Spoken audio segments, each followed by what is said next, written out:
Hello and welcome to Basic Linux course. This is the fifth section of the course, working with remote system. Here we'll talk about SSH password-based authentication, SSH key-based authentication, and we'll create a VPS server in the distillation. Okay, let's get started. Okay, as a Linux administrator, you have to assess your Linux system, and most of them, the system are in the remote and they are in the cloud.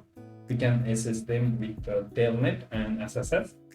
Telnet is a whole protocol that's not encrypted, but SSH is encrypted, so we'll be using SSH, and the port for SSH is 22, for telnet is 23. Okay, SSH stands for secure shell, and it's the way to run commands from local machine to the remote machine. Okay, to establish a SSH connection, we have to have a SSH server, SSH client in client machine, and SSH server in the server machine where we want to run where we want to connect. The server should have SSH server, and there is a SSH daemon which will keep running and will listen to the port 22 any request, and whenever a client send request to that server, the connection is established. Okay, there are two methods to establish SSH connection. You can simply establish SSH connection with password, and we can use key as well. There is public private key authentication, that kind of thing. We'll talk about that next. I have a server established. Let's connect to that.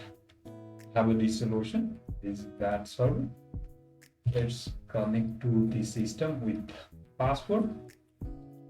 SSH. The user is root. Server. Enter. Password.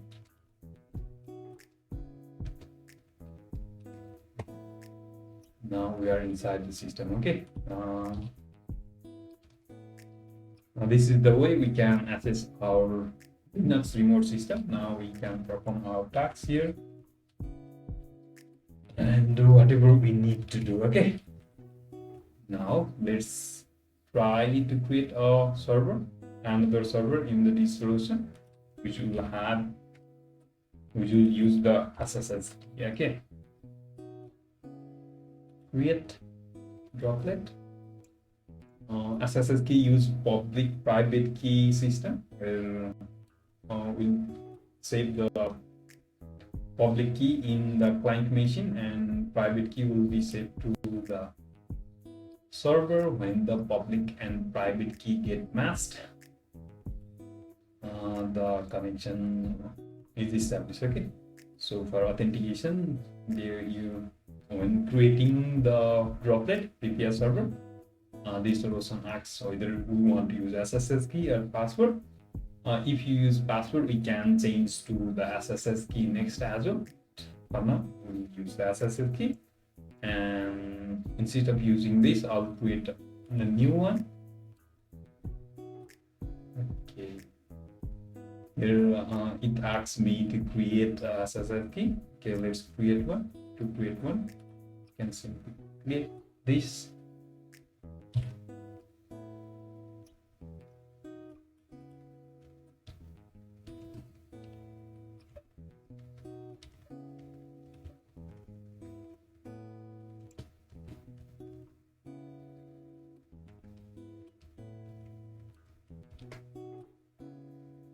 Okay.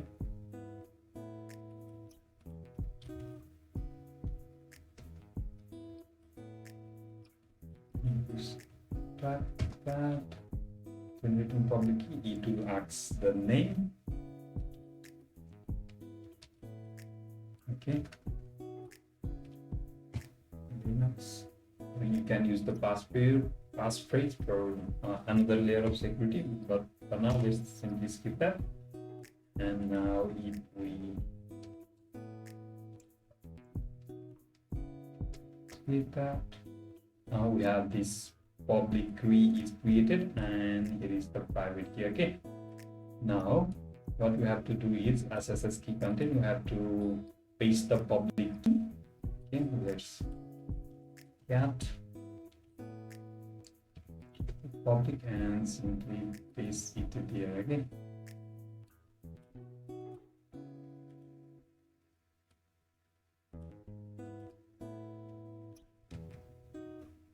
And the name, I hope that's the username. Let's type. Okay, hit what here. Okay, that's the key to identify here. Okay, in this system. Okay, now we have this key and we have the private key as well.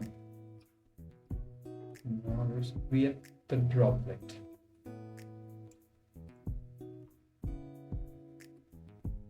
Okay. Here we have selected both the key, but we should just select one. It won't be any problem though.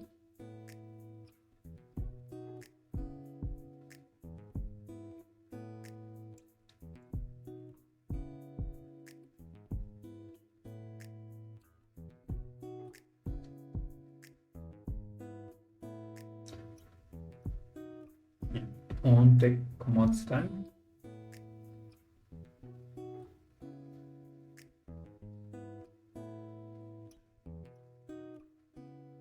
Now we can, once the server is established, we can create our connection here with assets. That's easy to run AP and good at the rate. Okay, yes, for the first time it will ask for that. And now we are inside the new host. Okay, a new VPS server, and this time we use the SSSD. Okay, as you can see, we have this SSL directory here, and in the authorized key file we have this information. So this is our public key, and whenever the private key in our local machine matches with this public key, and the connection will be established if the public key was okay. As previously, as I had told, there are two keys, both of them were used. One of them is our new key, and the one was the previous. Okay, that's why, okay, in the old server, previous server where we have used this key, we can configure is to use SSS key as well. For that, we simply have to log into that system, and in the SSS key authorized keys will add this public key, and once after that, we can access that system with SSS key as well. Okay, also you have to disable the password login, this and that, and that's it for remote connection. We'll see you in the next video.